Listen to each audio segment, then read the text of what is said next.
YSR Congress party వాళ్లకు రాష్ట్ర ప్రజలు చీకొట్టి 151 సీట్ల నుంచి 11 సీట్లకు వచ్చినా కూడా వాళ్ళకు ఇంకా సిగ్గు రావట్లే. వాళ్ళ వ్యవహార శైలిలో, ప్రభుత్వాన్ని అప్రతిష్ట పాలు చేయడంలో, ప్రజలకు అబద్ధాలను వాస్తవాలుగా చెప్పే ప్రయత్నం చేసి ప్రజలను మభ్యపెట్టే దాంట్లో ఎక్కడా వెనక్కి పోవడం లే. వాళ్ళు 2 సంవత్సరాలైంది దాదాపుగా తెలుగుదేశం ప్రభుత్వం వచ్చి కూటమి ప్రభుత్వం ఏర్పాటై నిరంతరం ఈ ప్రభుత్వం మీద దుమ్మెత్తిపోసే ప్రయత్నమే. ఈరోజు మాజీ MLA Srikanth Reddy press meet చూశాను. ఆయన ఉనికి కోసం, జగన్ రెడ్డి మార్కుల కోసం ఓ ప్రెస్ మీట్ పెట్టి గాలి మాటలు మాట్లాడి పోతా ఉన్నాడు. చంద్రబాబు నాయుడిని తిట్టేసి పోతా ఉన్నాడు. నేను ఒకటి చెప్తున్నా ఈ సందర్భంగా వైసీపీ నాయకుడు, మీరు జగన్ రెడ్డి దగ్గర మార్కుల కోసం చంద్రబాబు నాయుడు గారిని తిడుతున్నారు. అసలు జగన్ రెడ్డి గారికే ప్రజల్లో మార్కులు లేవనే విషయాన్ని మీరు గ్రహించలేకపోతా ఉన్నారు. పూర్తి స్థాయిలో జగన్ రెడ్డి ప్రజల దగ్గర మార్కులు కోల్పోయినాడు.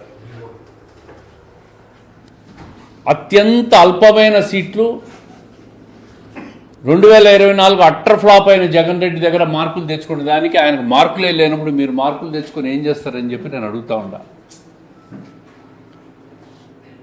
చంద్రబాబు నాయుడు గారు రాష్ట్రం కోసం, రాష్ట్ర ప్రయోజనాల కోసం పనిచేయడం లేదని మాట్లాడుతూ ఉంటారు. ఆయన ముఖ్యమంత్రిగా 4వ పనిచేసి ఈ 16-17 ఏళ్ల టైంలో ఈ రాష్ట్రానికి చేసిన బ్రాండ్ వాల్యూస్ మీకు గుర్తురావడం లేదని అడుగుతా ఉన్నా. సైబరాబాద్ను ప్రపంచ చిత్రపటంలో చూపించిన నాయకుడు ఎవరో మీరు చెప్పాలా? చంద్రబాబు నాయుడు గారు కాదా? ఈరోజు ఒక అద్భుతమైన అమరావతి రాజధాని నిర్మాణం 3 సంవత్సరాల్లో పూర్తయితే అది చంద్రబాబు నాయుడు గారి వల్ల అయిందని కాదా? స్వార్థ ప్రయోజనాల కోసం చంద్రబాబు నాయుడు గారు రాష్ట్రాన్ని తాకట్టు పెట్టారని మాట్లాడుతున్నాడు. 5 సంవత్సరాల అధికారం ఇస్తే జగన్మోహన్ రెడ్డి గారు సిమెంట్ ఫ్యాక్టరీలు కట్టాడు, పవర్ ఇండస్ట్రీలు పెట్టాడు, ఒక 20-30 డొల్ల కంపెనీలను సృష్టించి అక్రమార్జన చేసి ఈరోజు కేసులు ఎదుర్కొంటున్నాడు. 35 సంవత్సరాలుగా 0 స్థాయిలో ప్రారంభించిన హెరిటేజ్ గురించి కూడా ఒక్క వ్యాపారం చేస్తుంటే దాన్ని కూడా మీరు స్వార్థ ప్రయోజనాలకు వాడుకుంటారని మాట్లాడడం చూస్తూ ఉంటే ప్రజల్లో విషయాన్ని నింపడమే అని చెప్పి నేను చెప్తా ఉండా. వాస్తవాలు మాట్లాడండి. ఈరోజు పోలవరం ప్రాజెక్టుపై ఒకసారి చూడండి. అది పూర్తయితే వచ్చేది రాయలసీమకే నీళ్లు. రాయలసీమకి ఏం చేశారని మాట్లాడుతూ ఉన్నారు మీరు.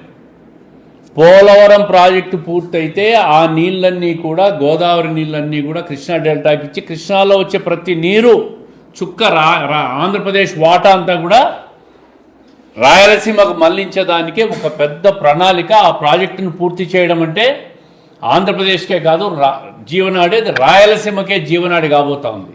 ఇంకా మీరు రాయలసీమకి ఏం చేశారని మాట్లాడుతూ ఉంటారు. 5 సంవత్సరాలు మీకు సంపూర్ణ అధికారం ఇచ్చినప్పుడు మీరేం చేశారు రాయలసీమకు చెప్పండి. మా 5 సంవత్సరాల తర్వాత మీరు మాట్లాడండి మేమేం చేశామో. ఈరోజు గారు మీరు మాట్లాడాల్సింది. మాకు ఇంకా టైం ఉంది. అప్పుడే జగన్ రెడ్డి గారి దగ్గర మార్కుల కోసం రకరకాల వైసీపీ నాయకులు మాట్లాడుతూ ఉన్నారు. చంద్రబాబు నాయుడు తిడుతూ ఉంటే మనకు మార్కులు పెరిగిపోతాయి. ఆయనకే మార్కులు లేవంటా ఉన్నాను నేను ప్రజల్లో. ఇంకా మీరు ఆయన దగ్గర మార్కులు తెచ్చుకొని ఏం చేస్తారు? ఆయనకు 0 మార్కులు ఉన్నాయి. రాయలసీమకు పోలవరం ప్రాజెక్టు పూర్తయితే రాయలసీమ ఒక అద్భుతంగా రైతులకు ఉద్యాన పంటల హబ్బు కాబోతా ఉంది. ప్రపంచానికే ఉద్యాన పంటల ఎగుమతిదారుల్లో భారతదేశం నుంచి రాయలసీమ కాబోతా ఉంది. ఈ విషయాన్ని మీరు గుర్తుపెట్టుకోవాలి. అందుకే మేము ప్రజలను నిత్యం కోరుతా ఉన్నాం, అయ్యా 5 సంవత్సరాలు కాదు, ఈ ప్రభుత్వానికి, కూటమి ప్రభుత్వానికి 15 సంవత్సరాల అధికారం ఇవ్వండి. మీరు 2019లో తెలుగుదేశం పార్టీని ఓడించి చాలా తప్పు చేశారు ప్రజలని ఈరోజు గ్రహిస్తూ ఉన్నారు ప్రజలు. మీకు ఇంకా అవకాశం ఇయ్యరు ఎట్టి పరిస్థితుల్లో. వివేకానంద రెడ్డి హత్య హిందూ ప్రజల మనోభావాలను దెబ్బతీసి దేవుడితో కూడా రాజకీయం చేసి తిరుమలలో కూడా అక్రమ సంపాదన కోసం ప్రయత్నం చేసిన మీరు మళ్ళీ చంద్రబాబు నాయుడు గురించి తెలుగుదేశం ప్రభుత్వం కూటమి ప్రభుత్వాన్ని గురించి మాట్లాడే హక్కు ఉందా అని చెప్పి వైఎస్ఆర్ కాంగ్రెస్ పార్టీ నాయకులను అడుగుతూ ఉండా. ఈరోజు శ్రీకాంత్ రెడ్డి గారి విమర్శలు నేను ఖండిస్తూ ఉండా పూర్తిగా. ఆయనకు జగన్మోహన్ రెడ్డి గారికి మీ వైఎస్ఆర్ కాంగ్రెస్ పార్టీ వాళ్లకు హిందూ ధర్మం గురించి మాట్లాడే హక్కే లేదు. ఏ రోజైతే తిరుమలను వెంకటేశ్వర స్వామి నిలయమైన తిరుమల తిరుపతిని అపవిత్రం చేశారో ఆ రోజే మీకు హిందూ ధర్మం గురించి మాట్లాడే అర్హత కోల్పోయినారు. తిరుపతి లడ్డూని ఏ రోజైతే కల్తీ చేశారో ఆ రోజే మీరు హిందూ ధర్మం గురించి మాట్లాడడాన్ని హక్కు కోల్పోయినారని చెప్పి స్పష్టంగా తెలియజేస్తున్న ప్రజలు కూడా ఈ విషయాన్ని వాస్తవాలను గ్రహించినారు. ఆర్థిక మంచి గురించి మాట్లాడుతున్నారు. ఈరోజు 10 లక్షల కోట్లు రాష్ట్ర అప్పు. మీ హయాంలో ఆంధ్రప్రదేశ్ విడిపోయినప్పుడు 2014లో 3 లక్షల కోట్ల అప్పు ఉంటే చంద్రబాబు నాయుడు గారి 5 సంవత్సరాల పాలనలో కేవలం అది కూడా లోటు బడ్జెట్ ఉన్న ఆ రోజుల్లో అభివృద్ధి చేసి సంక్షేమాన్ని అందించి 3 లక్షల నుంచి 4.5 లక్షలు చేస్తే మీ హయాంలో దాన్ని 10 లక్షలకు చేశారు. 5 సంవత్సరాల్లో ఎంత అప్పు ఉందో అంత డబుల్ చేశారు మీరు. దాని నుంచి బయటపడి సంపద సృష్టించి ఆర్థికంగా రాష్ట్రాన్ని గట్టెక్కించేదానికి ఈరోజు ఒక మంచి బడ్జెట్, 3వ బడ్జెట్ ప్రవేశపెట్టి ఏ బడ్జెట్లో లేనటువంటి విధంగా 53,000 కోట్లు క్యాపిటల్ ఇన్వెస్ట్మెంట్కు ప్రొవిజన్ పెట్టిన ప్రభుత్వం ఈ ప్రభుత్వం, ఈ కూటమి ప్రభుత్వం. మీ అప్పులన్నీ తీర్చేదానికి ఈరోజు ఆదాయ సంపాదనకు 53,000 కోట్ల మూలన నిధి వ్యయాన్ని చేస్తే కొంత ట్యాక్సెస్ రూపంలో వస్తుంది, ఆదాయం పెరుగుతుంది.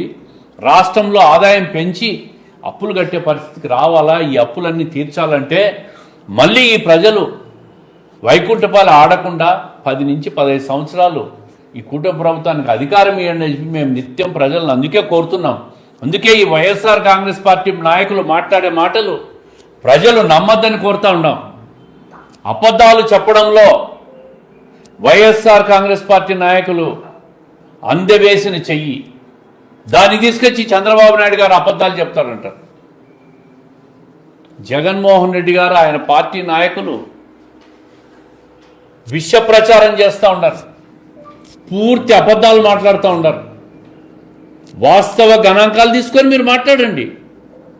మీరే పోయి ఆర్టీఐలో ఫైనాన్స్ మినిస్టర్ సెక్రటరీకి ఒక అర్జీ పెట్టుకొని 2014లో ఎంత అప్పునింది, 19లో ఎంత అప్పునింది, 24లో ఎంత అప్పునింది, ఈ 26 ఏప్రిల్ 1కి ఎంత అప్పునిందో ఆర్టీఐలో తీసుకొని ఎవరి హయాంలో ఎంత అప్పు పెరిగిందో మీరు మాట్లాడితే ఆ డాక్యుమెంట్లు పెట్టుకొని వాస్తవాలు మీకు తెలుస్తాయి. అది అర్థం కాకుండా ఆర్థిక క్రమశిక్షణ కలిగిన నాయకుడు ముఖ్యమంత్రి ఎవరన్నా ఉన్నారంటే అది చంద్రబాబు నాయుడు గారు. దేశంలో ప్రతి ముఖ్యమంత్రికి తెలిసి మాట, ప్రధానమంత్రికి బాగా తెలుసు చంద్రబాబు నాయుడు గారు ఆర్థికంగా ఎంత పట్టున్న నాయకుడో.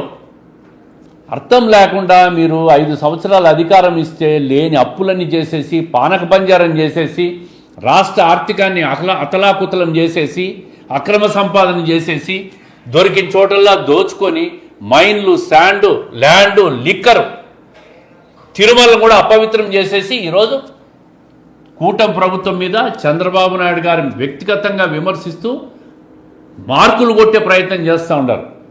మార్కులు లేని మీ నాయకుడు జగన్మోహన్ రెడ్డి గారి దగ్గర మీరు ఆయనకే మార్కులు లేకుంటే మీరు ఎన్ని మార్కులు తెచ్చుకున్నా సున్నానే అవుతుందనే విషయాన్ని మీరు గ్రహించాలా. వాస్తవాలకు ప్రజలు తెలియజెప్పేదానికే ఈరోజు నేను మీడియా సమావేశంలో ఈ వాస్తవాలన్నీ తెలియజేస్తూ ఉన్నాను. ఇక్కడైనా వైఎస్ఆర్ కాంగ్రెస్ పార్టీ నాయకులు గణాంకాలను, రిపోర్ట్లను పెట్టుకొని మాట్లాడండి. ఏది పడితే అది ఒక ప్రెస్ మీట్ పెట్టి తిట్టేసి వెళ్ళిపోయేది కాదు. రాష్ట్ర ఖజానా అప్పుల పరిస్థితిని ఆర్టీఐలో తెచ్చుకొని మాట్లాడండి. మేము కూడా కూర్చుంటాం ఎదురుగా, మేము సమాధానం చెప్పేదానికి సిద్ధంగా ఉన్నామని చెప్పి వైఎస్ఆర్ కాంగ్రెస్ పార్టీ నాయకులు సవాల్ చేస్తూ ఉంటారు.